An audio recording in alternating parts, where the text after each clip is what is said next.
Hi guys, welcome back to my channel. Today we're going to be doing a really quick one based on a matter of urgency. This is for those in the job hunt phase of the UKRN process. I know in the whole process you might feel like every stage is like, okay, I'm done with this part, the next part should be easier, the next part should be easier. When you get to the job hunt phase, it's like, can this end already? Can everything just end? It's really a frustrating phase. So that's why I'm doing this video. I know that it's been a long time coming. I should have done this video like last year or even last 2 years. Yeah, I should have done this video like last 2 years when I've been putting out other videos, but for some reasons you have to make sure that all the basic requirements are in place. I've talked about it in my previous video when I highlighted the process. You have to make sure that you've passed your IELTS, CBT, make sure that you have at least 6 months experience in an acute setting or in whatever setting. The second thing is your CV. For example, all the requirements, you have something to show for it. For your IELTS, you have your IELTS result to show for it. For your CBT, you have your CBT pass message to show that, oh, I have passed my CBT. For your 6 months experience, your 1 year experience, your 10 years experience, what you have to show for it is your CV. So you have to make sure that your CV is on point. This is not to say that it is one very complex thing. Your CV is, the UK CV format is not like out of this world. It just has to contain like the most important things. And one thing that I have to mention is, especially for when I started or when I did my own application, I didn't have a wealth of experience. I was only like 1 year into nursing practice, so there was this temptation to put in things that were not really relevant, to start writing that, oh, I volunteered for one NGO that takes care of dogs, there's one NGO that sells food, you know, things like that. There's that temptation to want to make your CV look lengthy, okay? But the truth is that you just need to put relevant things that are relevant to what you're applying for. As at then, they were looking for more of nurses, general nurses that had worked in acute setting, so just like accident and emergency, infectious wards, you know, things like that. So even if I had just 1 year experience working in a private care setting, I had to still highlight some things from my years in nursing school. I have to just pick out the part that relates to acute nursing, yeah. Infectious disease postings, all the male wards, female wards, all the things that you went, you know, stuff like that. So if you're interested in joining a support group, like I always talk about, is very important, you can join there, and then there we post like CV format and all of that stuff that is important, okay, that I cannot post here. So back to what I was talking about, your CV has to be on point. You have to mention all the important things, and you have to mention like the equipment that you use in whatever ward that you've worked in or whatever setting that you've worked in. This will let them know that you are proficient in using these equipment, because the truth is that most of these equipment are also used in the UK. There's not really much difference in the equipment that we use back in Nigeria and the equipment that we use here, okay? Job. Now, how are you going to get a job? There are like 2 major ways to get a job. It's that you go to this website, like I have like a list of websites, almost like 10. In my time, I used like only 3 websites. I didn't really diversify that much because that was the limited information that I had. But now there are like so many websites that you can get jobs from. So I'll leave the links in the description box down below. One thing that I would like you to note about this website or using this website is that you have to, one, make use of the filters in this website. Now, as an international nurse from Nigeria or from Ghana or from wherever you're applying from, you need to understand that most times you have to go for an entry-level job here. So this will either mean band 5, band 4, or band 3. It depends on the trust. Some trusts will advertise international nurses job under band 4, because you would work as band 4 first before, after you get your pin, then you would be put up as band 5. So just make use of the filters. Make sure you choose band 3, band 4, band 5. Not like when you see band 7 you apply, when you see band 8 you apply, when you see band 9 it's not relevant to you. You're just wasting your time and your energy. So make sure you choose from band 3, band 4, band 5, okay? And then for the titles as well, you can put in things like international nurse, overseas nurse, overseas registered nurse, band 5 registered nurse, things like this. When you put them, all these things, it filters the jobs that come to you. So you apply for as many jobs as you can.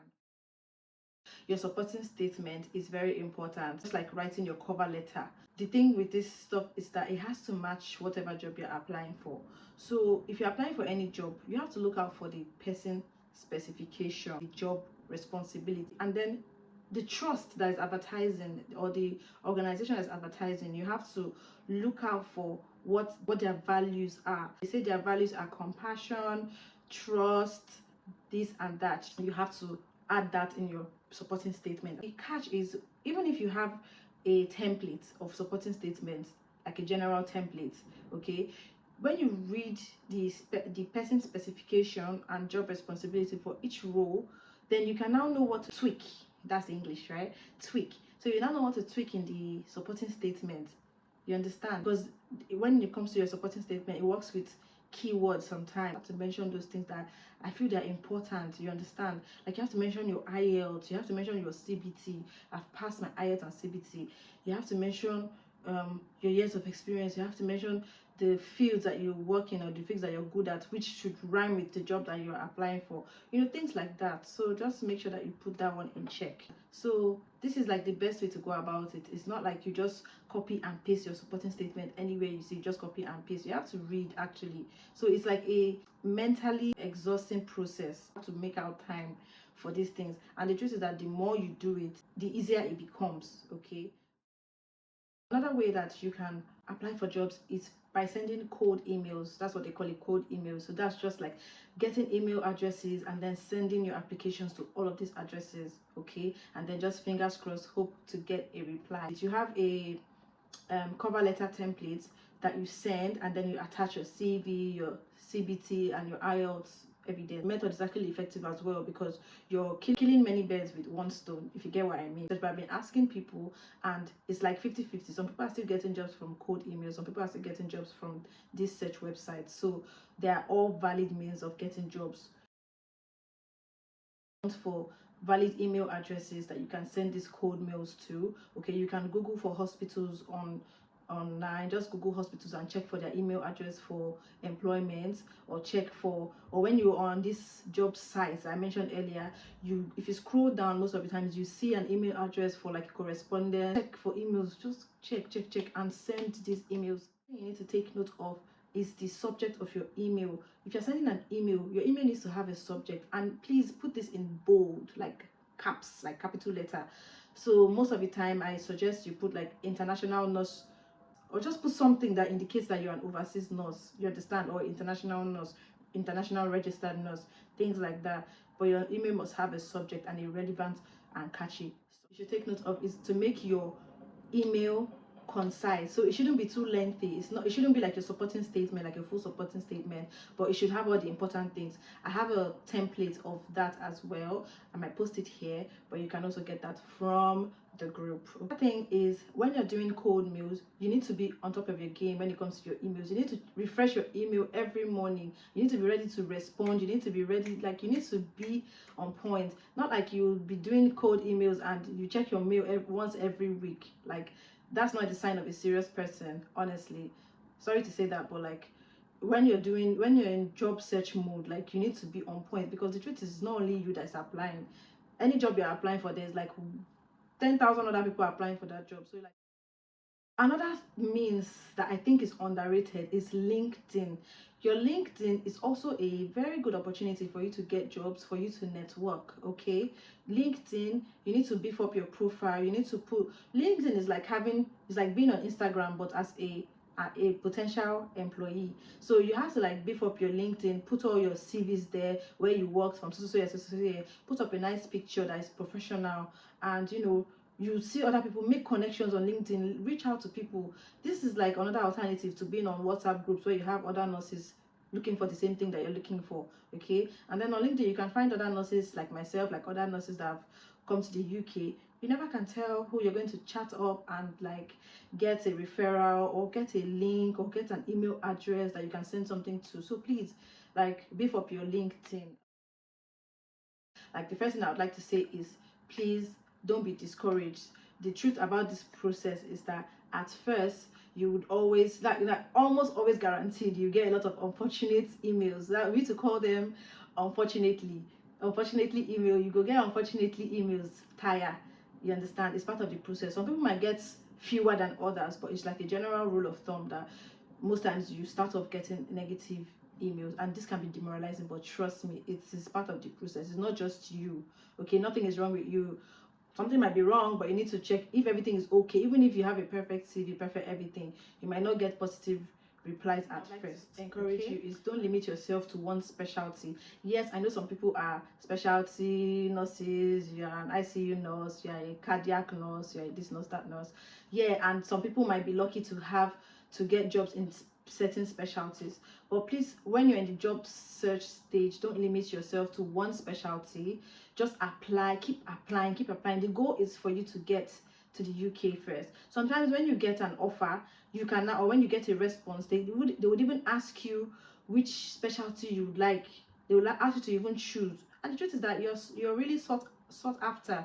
You understand? If you're an ICU nurse, 100%, like they are looking for ICU nurses everywhere. You understand? You are hot. But then as an international nurse, is a very competitive space, so you don't want to limit yourself at first. You want to search for general nursing jobs, yeah, and then when you start getting feedback, you can now like state that you are an ICU. In short, in your job search, you can still search for ICU roles, but then still search for general roles. Yeah, I hope that thing I would like to chip in is, please give some hospitals or trust or whatever benefit of doubt. I know that sometimes when you're in a group, or when you have other friends applying like you, or because I'm saying this from experience in my group back then, you have people saying, well, out of experience, a lot of people are applying to a particular group, to a particular trust, applying to a particular hospital, and they get negative feedback, or this or that, or like, oh, they're so slow, these people are so this, are so that. It might not be the case for you. When I got my job, or the trust that I got my job from, I had already gotten previous feedback that they were slow and they were ineffective and they were this and that, which is fine, because actually that was the person's experience, but that was not my own experience. So what I'm trying to say is, even if you hear, oh, they're not recruiting, oh, those people don't mind them job, they're not recruiting from Nigeria, trust me, they might recruit you. That's just what I've seen. That's like the way it is sometimes. So please try and just do your thing. All you need to do is just to apply, right? So just apply and let it go. If it's for you, it will come to you. Then one last thing I would like to say and encourage you to do is to pause and reflect. Pause and reflect. This is going to help you to spot any deficits that you might have. You might be applying and be like, oh, what's happening? It's been 5 months, it's been 4 months, it's been 3 weeks, and you might not know that you've been doing something wrong, or you've been filling a particular part in the site wrong, or you've been writing 10 instead of 1, something like that, or your supporting statements is not just like impressive. So you need to pause and reflect sometimes, okay? But like, these are the major things that I have, and I hope that this helps you in your job search. If you have any more questions, do feel free to ask your questions in the comment section, and I'll be happy to reply. If I can help, I will help. Okay, see you in my next video. Bye.